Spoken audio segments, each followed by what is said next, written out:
Happy Tuesday. So we have two very special guests with us again today. As you know, the Biden-Harris administration. I'm just going to let you all settle in here. Okay. All right. Great. Okay. So as you all know today, the Biden-Harris administration announced key findings from the reviews directed by the President's executive order on America's supply chains. The executive order, signed February 24th, directed a whole-of-government approach to assessing vulnerabilities in and strengthening the resilience of critical supply chains. So here to discuss the immediate actions we will be taking to promote economic security, national security, and create good-paying union jobs by strengthening American supply chains are repeat guests, back for the second time. They had so much fun the first time. Deputy Director of the National Economic Council, Samira Fazeli, and Senior Director of International Economics and Competitiveness at the NSC, Peter Harrell. Okay, thanks, Samira, for kicking us off. Thank you. Hi, everyone. Good afternoon.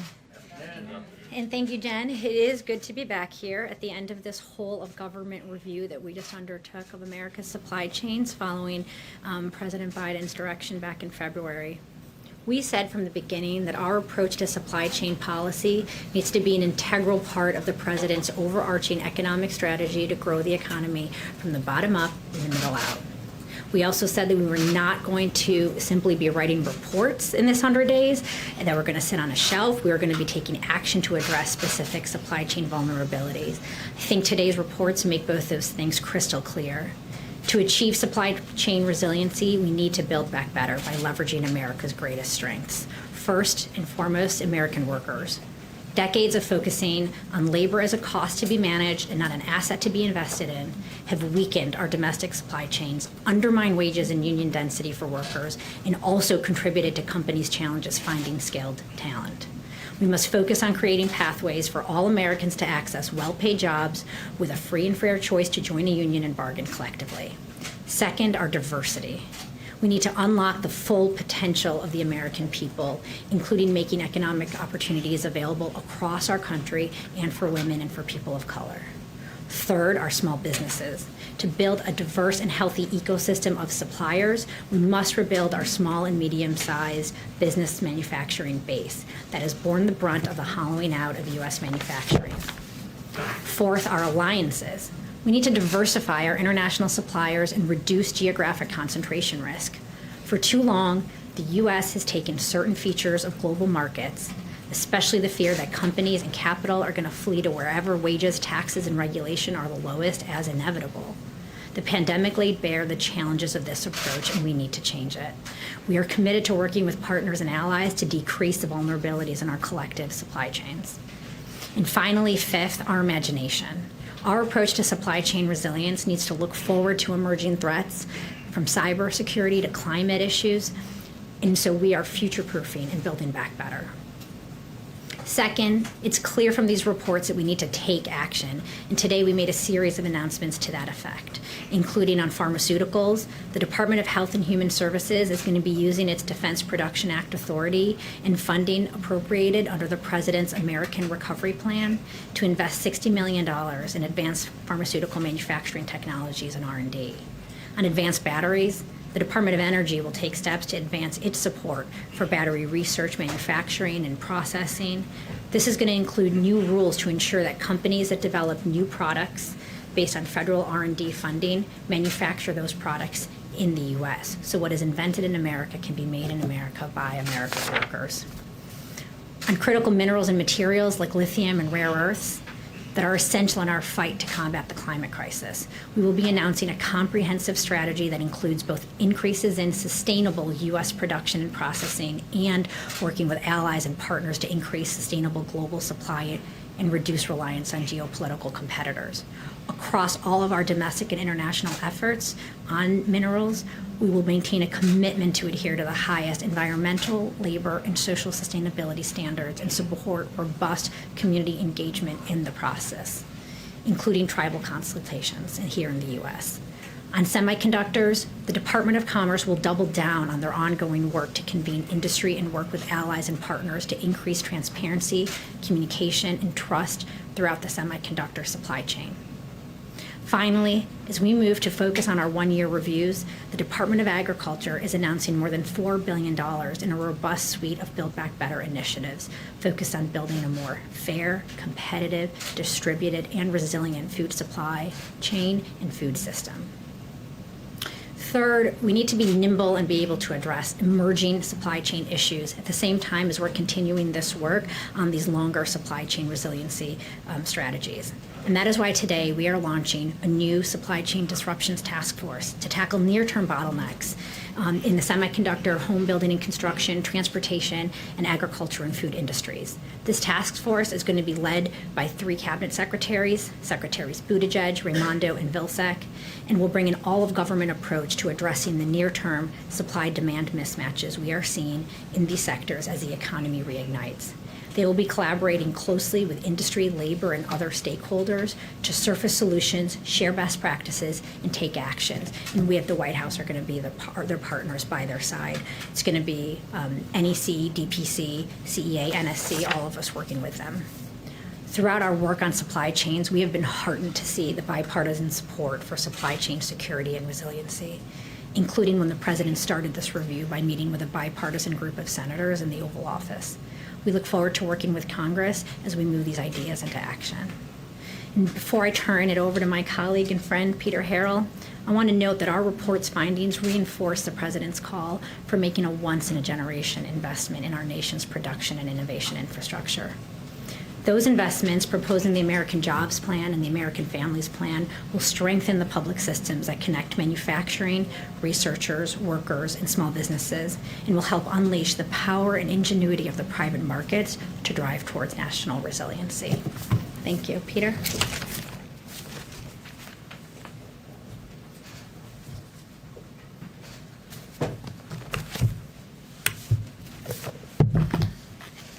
Good afternoon.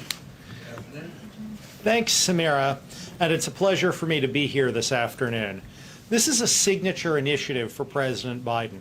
He has focused on supply chain resilience since his campaign, when he promised almost a year ago that if elected, he would direct his administration to expand investments in U.S. manufacturing and to take other steps to strengthen the resilience of U.S. supply chains. Earlier today, pursuant to Executive Order 14017, that President Biden signed in February, we released publicly 250 pages of reports assessing supply chain vulnerabilities and making recommendations, including immediate actions to address them. Earlier this morning, National Security Advisor Jake Sullivan and National Economic Council Director Brian Deese convened a meeting of many members of the Cabinet here at the White House in the Roosevelt Room to discuss the recommendations in this report and for the Cabinet members to commit to taking action across the U.S. government to implement those recommendations and other critical steps to address supply chain resilience. While the President's supply chain initiative has identified a number of vulnerabilities, I want to stress that our work has also found that the United States is well positioned to rebuild our productive capacity in key sectors and to strengthen our innovative leadership. We're confident that working together with Congress, industry, labor, and other stakeholders, we can chart a new path that emphasizes resilience, security, broad-based growth, and sustainability. As Samira mentioned, the President and the entire administration welcome the strong bipartisan support that exists on Capitol Hill for strengthening American supply chain resilience. Samira highlighted a number of the domestically focused specific actions that the administration announced earlier today. I want to briefly discuss just a few of the actions that we're taking internationally. As Samira said, America's allies and partners are great strength of our nation, and we must work in partnership with them on supply chain resilience. We're announcing today a commitment from the U.S. Development Finance Corporation to increase high standards overseas investments in U.S. allies and partners and projects that strengthen supply chains. We're also asking the U.S. Export-Import Bank to develop a proposal for a new domestic finance window that would, if approved by Ex-Im's board, provide financing to build manufacturing facilities and infrastructure here in the U.S. that will support U.S. exports of critical products, which will help our allies and partners. We're going to be increasing our diplomatic work with our allies and partners on supply chain security. Supply chain security will feature prominently on the agenda for President Biden's trip to Europe starting later this week, including at the U.S.-EU Leaders Summit scheduled for early next week, and was already a major element of President Biden's summits earlier this spring with key U.S. allies in Asia. We're also recommending that President Biden host a global forum at the head of state level to convene key global leaders to strengthen supply chain cooperation.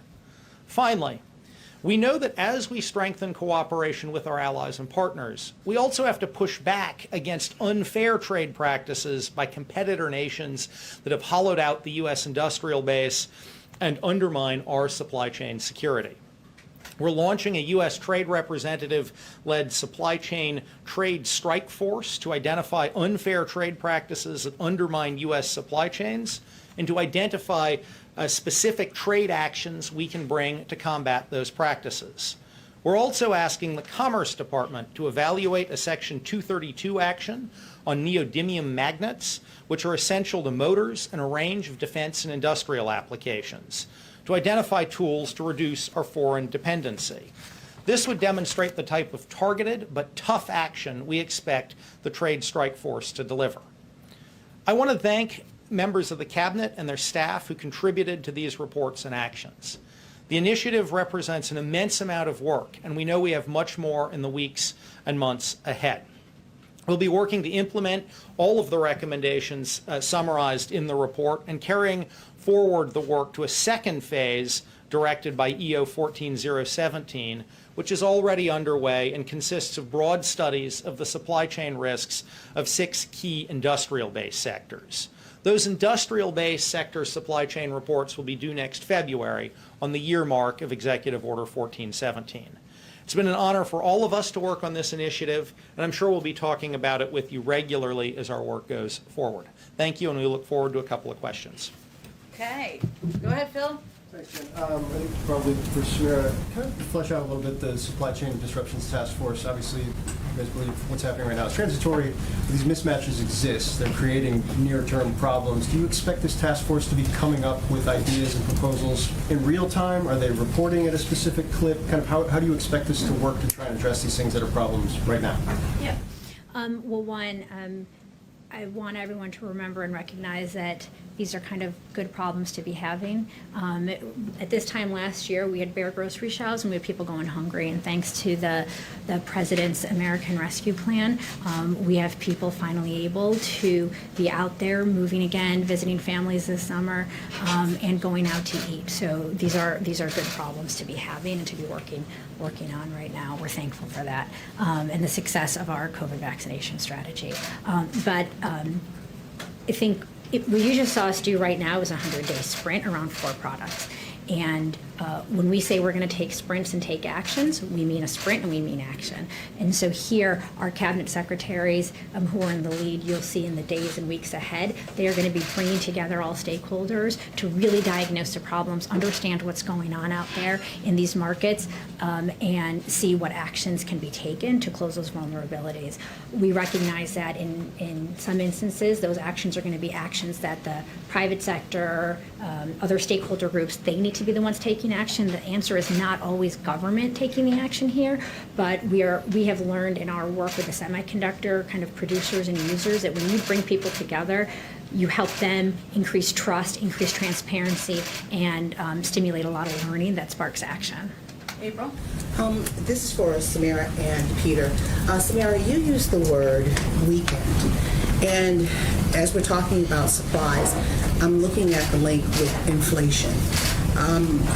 What should the American consumer be looking for now as we've come up with this report and the weaknesses that you've talked about as it relates to inflation? And then Peter, for you used words vulnerability. With putting weekend and vulnerability together, there's some kind of economic parallel with this.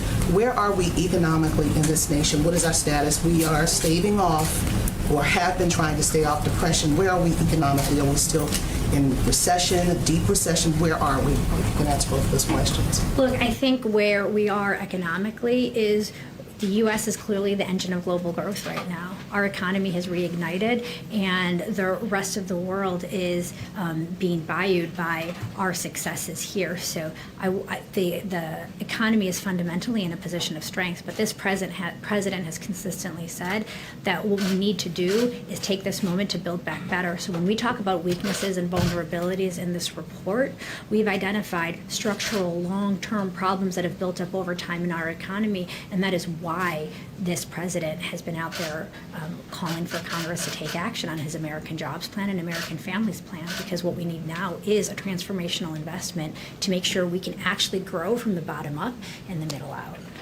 Peter, do you want to, Peter? What about the issue of inflation, though?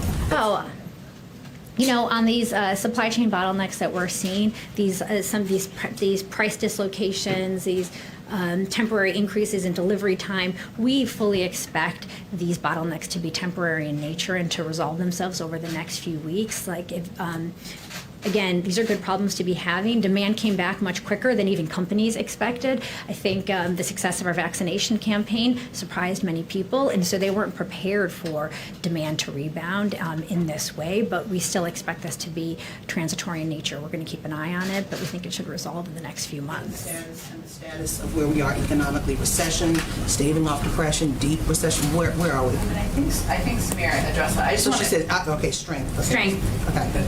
Josh. Can I ask a little bit more about the semiconductor portion of this? I mean, and I'll point you to on Friday the OECD report. We're like the one advanced economy that I think our growth projections are above where we were at the pandemic. Was it 6.9?